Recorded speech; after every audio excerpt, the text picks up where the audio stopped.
the Historical Database of Suriname and the Caribbean. You might have heard of it because you are possibly the backbone of the project. Every day, more than 200 records are transcribed through the Het Volk website. Maybe you also visited one of our lectures or events. But behind all this, we work hard to get all data processed and linked. This video will give you an insight in what happens behind the scenes at the Historical Database of Suriname and the Caribbean.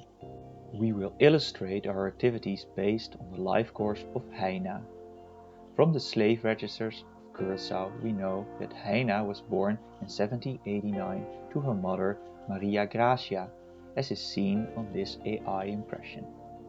From 1839 onwards, we can trace Heijna and her family through the records of the slave registers of Curaçao.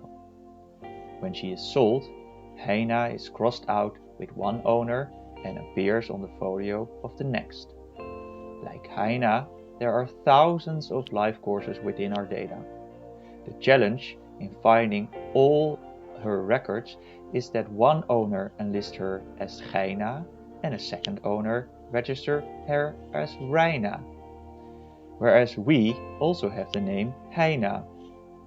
In our linking algorithms, we allow names and other variables to vary.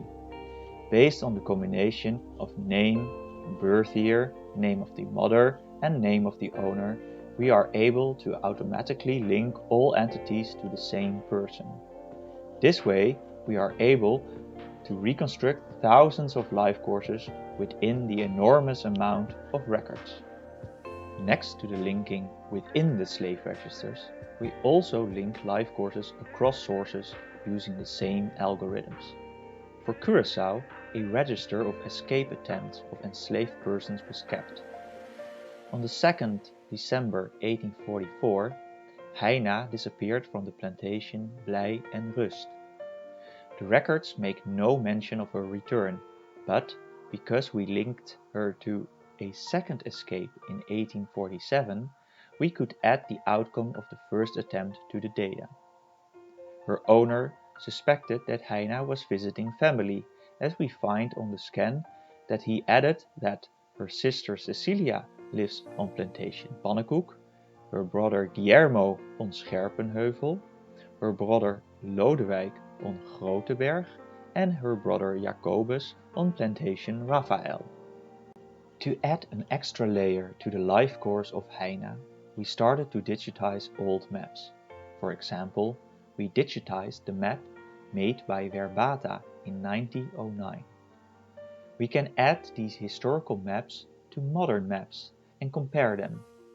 We could also create maps by digitizing the plantations on the old maps. In this case, we can see the plantation and get an idea of how Heijna might have traveled across the island of Curaçao. By adding these tools, we add extra layers to her life story.